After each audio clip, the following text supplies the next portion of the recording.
Hello, my name's V, I'm the team captain. Today we're going to give you a short tutorial about how to do your makeup for competitions. Here we have Hattie. Hello. Who's going to tell us all about how to do competition makeup. So Hattie, what are we aiming to achieve for competition makeup? Well, basically we want a look that is dramatic enough that it can be seen on a sports hall dance floor, so your everyday makeup's not going to cut it. Think theatrical makeup and something that is going to get you noticed. She's going to be demonstrating on Fee, who's the current ballroom president, so let's go over to Fee now. Okay, so basically the first thing you want to do is start with a clean base, and then we're going to start with our base foundation. Now obviously you need one that is going to match the colour of your skin on competition day, so you have to keep in mind tanning. So here I have this one, I think it's a Revlon one, and a foundation brush is handy too. We'll start with a small amount, which means that once we've done our eye makeup, we can add some more if we have to clean away any of the eyeshadow that's fallen down.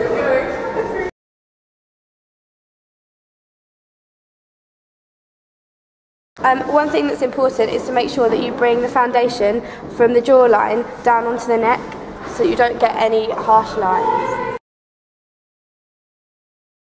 There we go. Another thing when choosing your competition foundation is that it's important that you know that it's going to stay on for the majority of the day, because you don't want to be touching up every 10 minutes when you come off from the round. Now we'll move on to the eyes. Now you want to start preferably with a cream based product like this one, that's nice and shimmery, which will mean that your eyeshadow will stay on for longer during the day.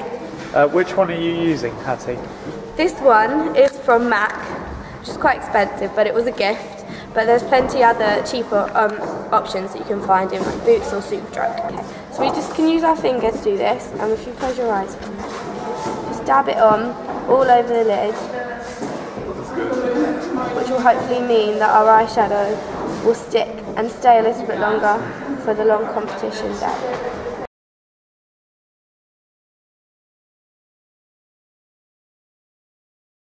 Now we're going to move on to eyeshadow, and one thing which would be really good when you're choosing which eyeshadows to buy to use for competition is to find a palette that has a lot of different colours in it of different shades as well, because we're going to try and aim for what we call smoky eye. Now this is one that I use and I love, and I know loads of girls in the society have. It's from Urban Decay and it's very pretty. But this is quite expensive, whereas this one from Sleek, which you can find, I think, in Superdrug, is a third, if not a quarter of the price, and I would say just as good. The first eyeshadow that you apply needs to be a fairly light one, and we're going to do this almost all over the lid. So from the inner corner of the eye, almost the whole way. For the moment I'm mixing these two colours. You see that? This kind of brush, you see that, is handy because it's quite large, and so you can get the majority of the surface area of your eye. The next colour that you want to use is got to be darker than the one that you've used before, because we're going to use this on the outside of the lid and we'll make your eye much more defined.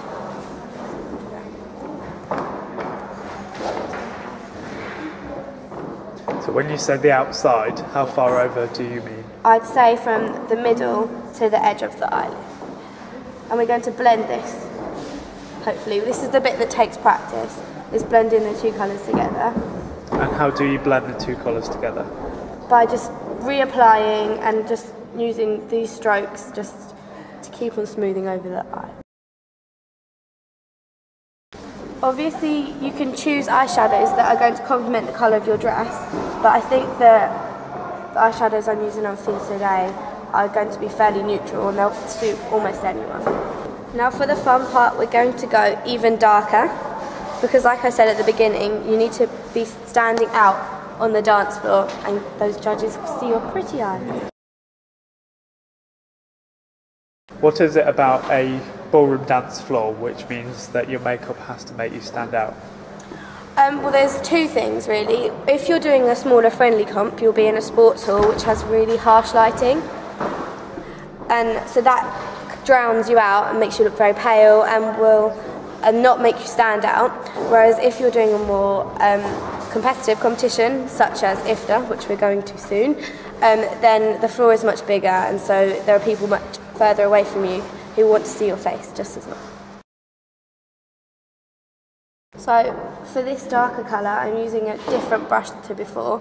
It's kind of a bigger, fluffier brush, and is more specifically for the further outer corners of the eye. Because whilst we're going for a fairly theatrical look, we don't want it to be too harsh.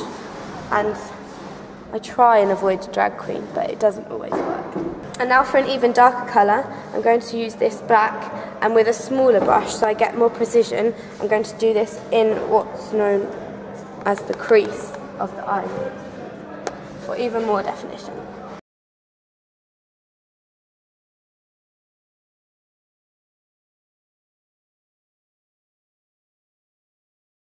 So basically I'm just keeping on blending and reapplying so that nothing looks too harsh. And keep on stepping back from the mirror and making sure that your eyes are even, because we don't want wonky eyes.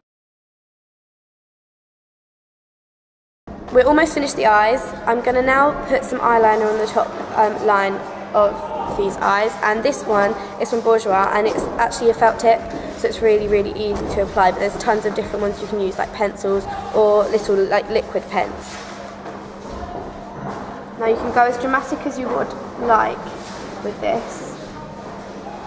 I'd start off little and see what suits you.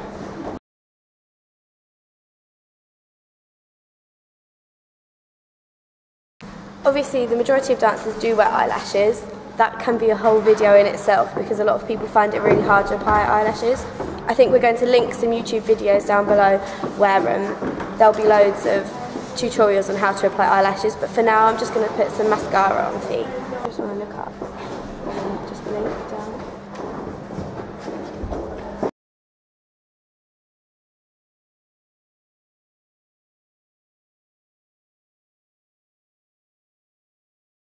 Now the reason why we didn't finish off the face with blusher and bronzer and maybe some concealer as well was because I knew that doing the dark eyeshadows would fall onto her face. So you just want to sweep away any of the eyeshadow that might have fallen down. So we've got, don't want black specks all over her face. Now we can go in for some blusher. Now you want to find a blusher that's fairly bright and some shimmer in it doesn't hurt as well. So I have this one from MAC as well, but there are tons of much cheaper options out there. And you want to get a smaller brush than you use for your foundation and just swirl it in a little bit, tap it off, and then if you can smile for me. We want to get the apples of the cheeks here and then pull it upwards. And this also gives definition to the face. Final thing, which is key to any ballroom makeup look, is the bronzer. This is another Bourjois product that I have, and it's amazing because it smells like chocolate and looks like chocolate. That sounds good. This is going to give even more definition to the face, and you can use bronzer with a shimmer, but I'd advise not using that all over the face. And we just want to hit the temples and the tops of the forehead, cheeks, cheekbones. Probably not sure how much I will be. And also just the jawline, bringing it down so that we match that with our foundation. And finally is the lipstick. Fee has chosen this one from Rimmel, which is very daring,